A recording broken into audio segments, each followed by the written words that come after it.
ይታያቸዋል።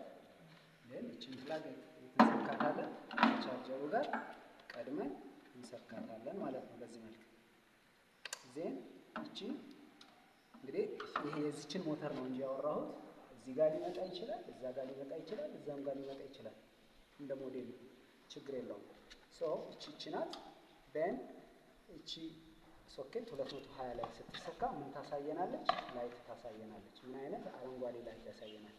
አብዛኞቹ አረንጓዴ ላይት እዚህ ላይ ያሳየናል። 220 ቮልት ሲሰካ ግን ቻርጅ ማድረግ ሲጀምር ቀይ መብራት ያሳያል። ቻርጅ ሲጨርስ መልሶ ይጠፋና አረንጓዴ ይበራል ማለት ነው። ውስጡ ሌላ ምን አለው? ፋን አለው፣ የሚነሳ ፋን አለው። በፋኑ ድምፅ ቻርጅ እያደረገ መሆኑን እንሰማለን። ወይም ንፋስ ስናደርገው ፋን የማይበት ንፋስ ልናገኝበት እንችላለን። በዛ መልክ ቻርጅ ያደርጋል ማለት ነው። ይሄ በዚህ መልክ ከተሰካ በኋላ ልክ ቻርጅ ሲጨርስ ግን አውቶማቲካሊ ራሱ ኦፍ ያደርጋል። ሁሉም ቻርጀሮች በሚባል ሁኔታ ይህ ሲስተም አላቸው እና ግን እንደየ አቅማቸው እንደየ ስኩተር ታይፑ እንደ አቅሙ ቻርጀራቸው ትልቅና ትንሽ ሊሆን ይችላል ማለት ነው። እንደየ ቻርጀሩ ግን ግዴታ ለስኩተሮች ሁሉ ኤክስተርናል ቻርጀር ያስፈልጋል። ኢንተርናል ቻርጀር የላቸውም ማለት ነው። ከዛ ይህ ቻርጀር እንዴት ነው መስመሩን የሚይዘው? ይሄ ከዚህ ቀጥታ እዚህ ላይ ይሰካል፣ እዚህ ላይ ይሰካል። ከዛ በኋላ እቺ ዝናት አይ ቲንክ ለሚስተካከል ከዛ ይሄ ወደ ሃርነሱ ይገባል ማለት ነው። እዚህ ሃርነሱ ውስጥ ከገባ በኋላ የሚመጣው ቀጥታ የት ነው? ፓወር ጋር ነው የሚመጣው። እዚህ ከፓወር ኮንትሮለር ነው በባትሪ ተመልሶ ቮልቴጅ የሚሰጠው ዲሲ ቮልቴጅ የሚሰጠው ኢቭን ዞ ከዛ ዲሲ ቮልቴጅ ቢያገኝም ቀጥታ ባትሪ ላይ አያርፍም። ቀጥታ ባትሪ ላይ አያርፍም ማለት ነው። ከዚህ ቀጥሎ ውጪ ያሉ ማለት ከዲቫይሱ ውጪ ከሞተሩ ውጪ ያለው አንዱ ቻርጀር ነው። ስለ ቻርጀር አወራን ማለት ነው። እዚህ ላይ የምታዩት ይሄ ሜታል ፍሬም ነው፣ ፍሬምወርኩ ነው። ይሄ ፍሬምወርኩ በምን ተዋቅሯል ስንል ከፊት መሪው አለ፣ መሪ ሲስተሙ አለ። መሪ ሲስተሙ ሁለት ሾክ አብዞርበር አለው።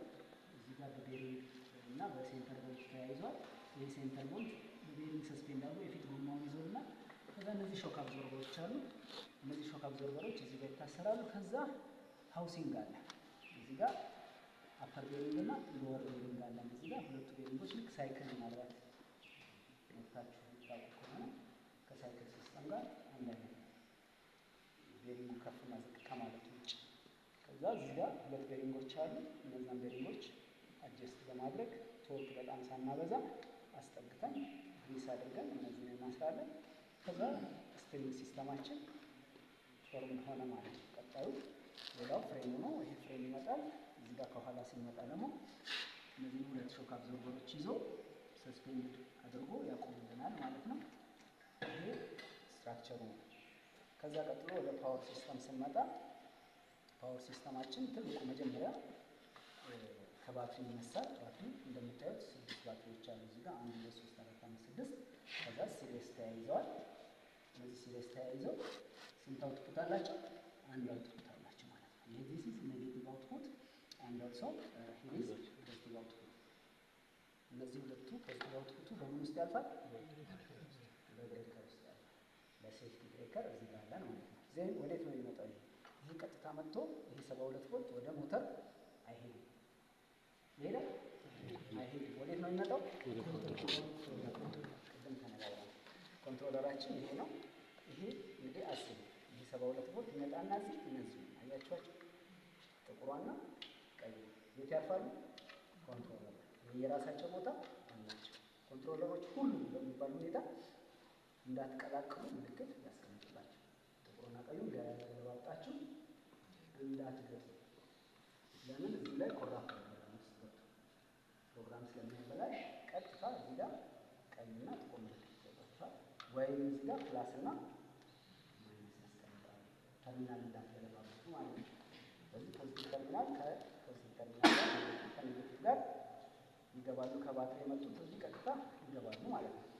ከዛ በኋላ ከባትሪ ይወጡ ይገቡና ፕሮሰስ ሆነው ወዴት ይመጣሉ? ወደ ሞተር ይላል። ወደ ሞተር ብቻ አይደለም፣ ሲግናልም ይቀበላል። ሲግናል መልሶ ያወጣል። ሲግናል እንዴት ይቀበላል ብለን ካሰብን እዚህ ጋር አሁን የምናያቸው ማለጃ ቱልስ አለ። ማለጃ ስንቶች በተኖች ስዊች አለ፣ መብራት አለ፣ ክላክስ አለ። እነዚህ ነገሮች በሙሉ ኦርደር የሚሆኑት እዚህ ገብተው ከዚህ የሚወጣው ሲግናል ከዚህ መልዕክት ይመጣለታል። እሱ እንደገና ተርጉሞ ወደ ከስዊቾች የሚመጣለት መልዕክት ወደ አፓራተሱ ክላክስ ከሆነ ወደ ክላክስ፣ ፍሬቻ ከሆነ ወደ ፍሬቻ እያደረገ ቮልቴጁን እየመጠነ ይልክልናል ማለት ነው። ማን ኮንትሮለር። እዚህ ጋር የምታዩት ከሀርነሷ ቀጥታ መጣ ቺትላችሁ እዚህ ላይ ወይስ ሀርነስ አያችሁት? እነዚህ እዚህ የምታያቸው ኬብሎች እነዚህ ሀርነሳችን ጋር ሲግናል የሚመጡ ናቸው። እነዚህ ፓወር የሚመጡ ናቸው። እነዚህ ግን ሲግናል የሚመጡ ናቸው። ሲግናል ማምጣት ብቻ አይደለም አውትፑትን ይወስዳል። ፐልስ ይገባል፣ ወይም ፐልስ ተመልሶ ይወጣል ማለት ነው። ይሄ ስራው ይሄ ነው። እነዚህ እዚህ ላይ ይሰካሉ። እንደየ እንትን ይለያል። እንደየ ኮንትሮለር ሊመጣ ይችላል። ኮንትሮለር ሊመጣ ይችላል። ከትንሿ በእግራችን ከምንሸራከርበት ስኩተር ጀምሮ ትልቅ እስከምንለው 3 እግር ወይም 2 እግር ተሽከርካሪ ድረስ ሲስተማቸው አንድ ይሆንና ሞዴላቸው ግን ይለያያል ማለት ነው እንዳቅማቸው። ከዛ ይሄን ካየን ይሄን ደግሞ እናያለን። ካየን በኋላ ወደ ምን እንመጣለን? ወደ ዲናሞችን እንመጣለን። ወደ ዲናሞችን ስንመጣ ወይም ደግሞ ወደ ሞተራችን ስንመጣ ይሄ ሞተራችን ነው። እዚህ ጋር እንደምታዩት ይሽከረከራል። ምናልባት ያላላት ነገር እቺ መፍታት ያስፈልገናል በደንብ በግልጽ እንድታዩት። ይሄ ሲስተም እንዳለ ሆኖ እቺ እንፈታታለን። አሁን እናያታለን።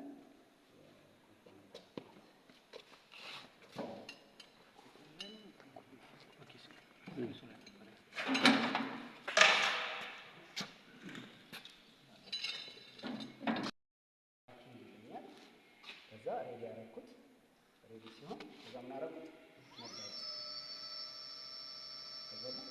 ይሄ እዚህ ጋር የመጣው ፓወር ይሄ ሞተር እንዴት አሽከረከረው የሚለው ጥያቄ ነው።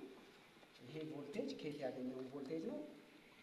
በዚህ ሜሴጅ መሰረት ትንሽ ሳሽከረክረው ትንሽ፣ ብዙ ሳሽከረክረው ብዙ እንዴት ይሽከረከራል የሚለውን ደግሞ በቀጣይ እናያለን ማለት ነው ሞተራችን። ይሄን ለማየት ቀድሞ የሞተራችንን አወቃቀር እንየው። እዚህ ላይ ይሄ ማለት ይሄ ማለት ነው። እዚህ ጋር የምናየው ነገር ይሄ ተሽከርካሪ ነው። ይሄ ስቴሽነሪ ነው። ይሄ ተሽከርካሪ አካል እዚህ ላይ ጎማ የሚገጠም ብቻ ነው። አሁን እዚህ ጋር የምናየው ይሄ ስቴሽነሪ ሆኖ እንዴት ይሄ ሊሽከረከር ይችላል? ይሄ እንዴት ነው ሊሆን የሚችለው? እንደምናውቀው በኤሌክትሪክ ሲስተም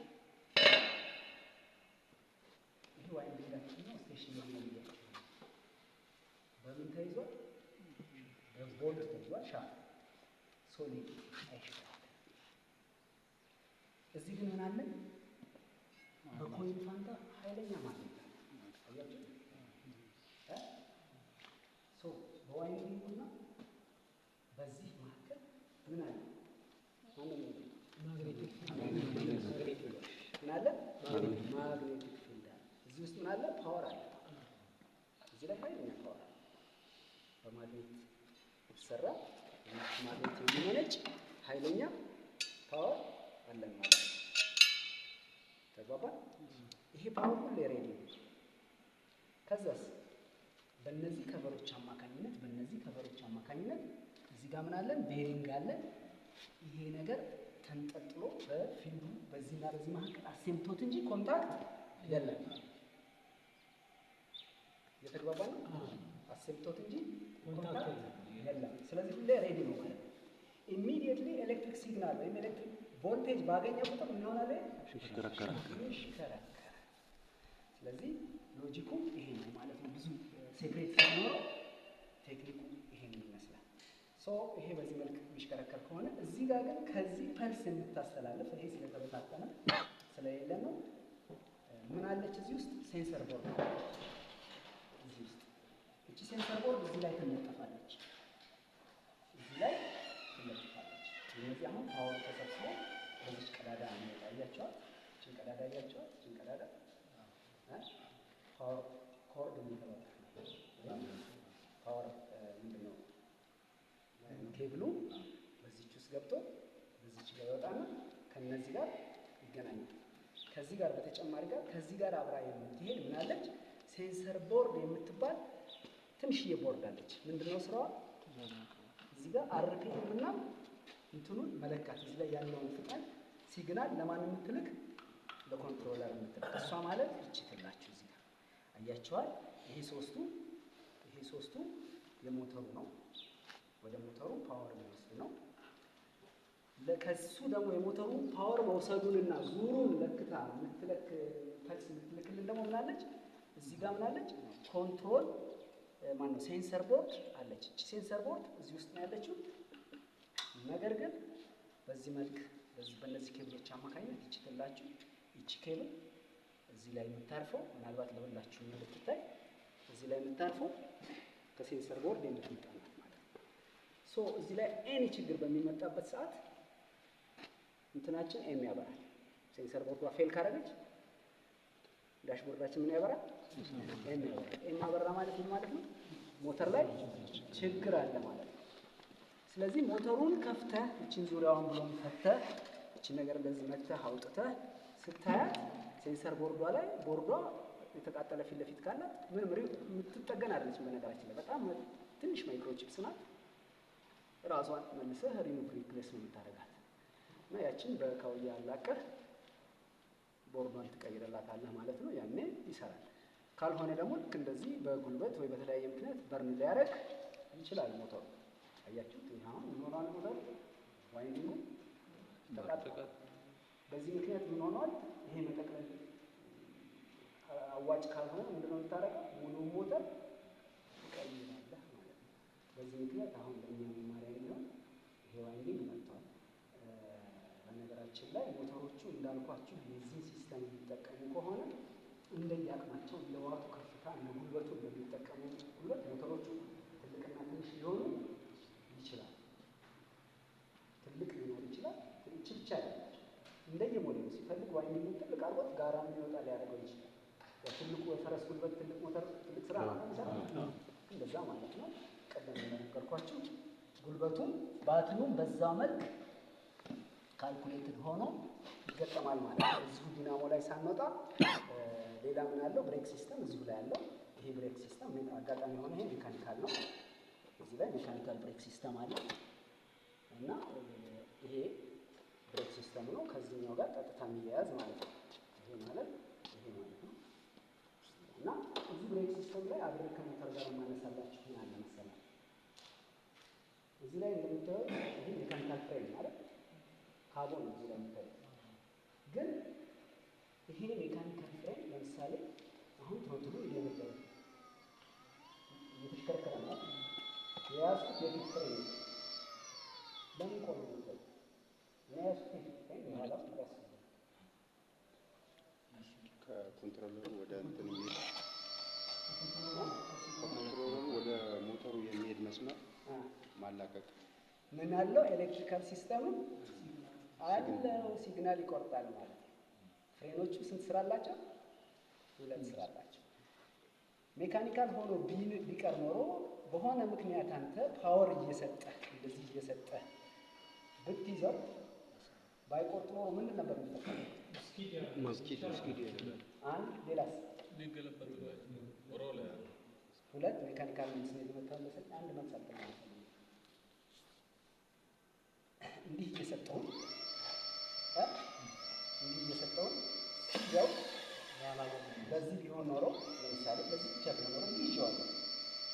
ኤሌክትሪካል ሲግናል ባይቆርጥበት ኖሮ ምን ሊፈጠር ይመስላችኋል?